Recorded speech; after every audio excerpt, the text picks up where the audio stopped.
வணக்கம் நேர்களே, இன்றைக்கி நம்ம இபி பில்லை தான் பார்க்க போகிறோம். முதல்ல வர்ற 200 யூனிட் ஃப்ரீ. 201வது யூனிட்லேருந்து உங்களுக்கு ₹4.70 சார்ஜ் ஆகும். 201லேருந்து 400 யூனிட் வரைக்கும் உங்களுக்கு ₹4.70 தான் சார்ஜ் ஆகும். அதே மாதிரி 401 யூனிட்லேருந்து 500 யூனிட் வரைக்கும் உங்களுக்கு ₹6.30 சார்ஜ் ஆகும். இது வரைக்கும் உங்களுக்கு தெளிவாக புரிஞ்சிருக்கும். ஆனால் இங்கே தான் ஒரு பெரிய ட்விஸ்ட்டே ஆரம்பிக்குது. அந்த ட்விஸ்ட்டுக்கு போகிறதுக்கு முன்னாடி இந்த பில்லை அரசாங்கம் எப்படி பிரிச்சிருக்குன்னு உங்களுக்கு நான் எக்ஸ்பிளைன் பண்ணுறேன். 200 யூனிட்டுக்கு கீழே பயன்படுத்துகிறவங்கள ஏழை எளிய மக்களும், 200லேருந்து 500 யூனிட் பயன்படுத்துகிறவங்கள நடுத்தர மக்களும் இந்த அரசாங்கம் பிரிச்சிருக்கு.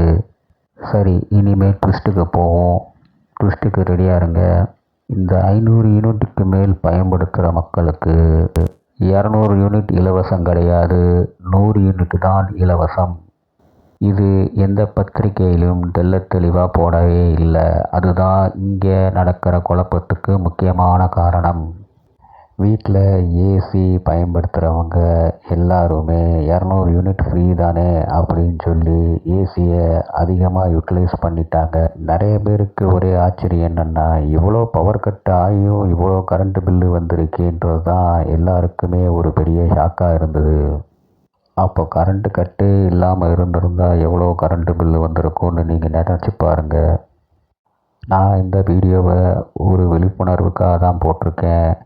தயவு செய்து புரிஞ்சுக்கோங்க. நான் எந்த பார்ட்டிக்கும் நான் சப்போர்ட் பண்ணலை. நன்றி, வணக்கம்.